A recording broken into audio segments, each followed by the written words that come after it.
હજારો નહીં લાખો ગુજરાતના યુવાનો સાથે જેણે ચેડા કર્યા છે તેવા આરોપીઓને આ ભારતીય જનતા પાર્ટી પદ પ્રતિષ્ઠા માન મુટબ અને હોદ્દા આપી રહી છે.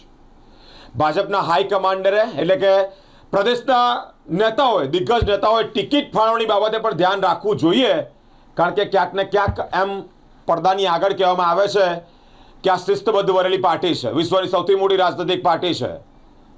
પાયાના કાર્યકર્તાનું લક્ષણ જ શિસ્ત છે, સંગઠન તેમની તાકાત છે અને એની જ વચ્ચે એટલે કે આવી ઉધઈ જેવી નાની કીડીઓ એ મોટી જીવાત ઊભી કરે ત્યાર પહેલાં પાર્ટીએ ચેતી જવું જોઈએ. 2023 જુનિયર ક્લાર્કની પરીક્ષા પેપર લીકના મુખ્ય આરોપી હાર્દિક શર્માને બક્ષીપંચ મોરચાના કોષાધ્યક્ષ તરીકે પદ મળ્યું છે. હવે આ હાર્દિક શર્મા કે જે 2023માં જુનિયર ક્લાર્કની પરીક્ષા અને તે વેળાએ લાખો યુવાનો એટલે કે લાખો ઉમેદવારોના જીવન સાથે ચેડા કર્યા, સ્વપ્ન સાથે ચેડા કર્યા, પેપર લીક કાંડનો મુખ્ય આરોપી, તેને કોષાધ્યક્ષ બનાવવામાં આવ્યા છે બક્ષીપંચ મોરચાના.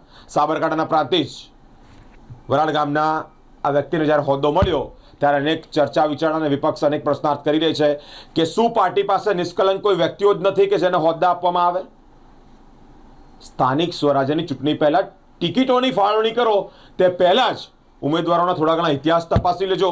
ક્યાંક ને ક્યાંક આ શિસ્તબદ્ધ વરેલી પાર્ટીને છાંટા ઉડે છે, કલંકના ડાઘા ઉડી રહ્યા છે. હાઈકમાન્ડોને લાલબત્તી સમાન કિસ્સો સામે આવ્યો છે કે દિગ્ગજ નેતાઓ ટિકિટ ફાળવણી પહેલાં ઉમેદવારોના ઇતિહાસ એટલે કે હિસ્ટ્રી તરફ એક નજર રાખવી જોઈએ, કારણ જે શિસ્તબદ્ધ વરેલી પાર્ટી છે તેને ક્યાંક ને ક્યાંક ડાઘા ઉડી રહ્યા છે.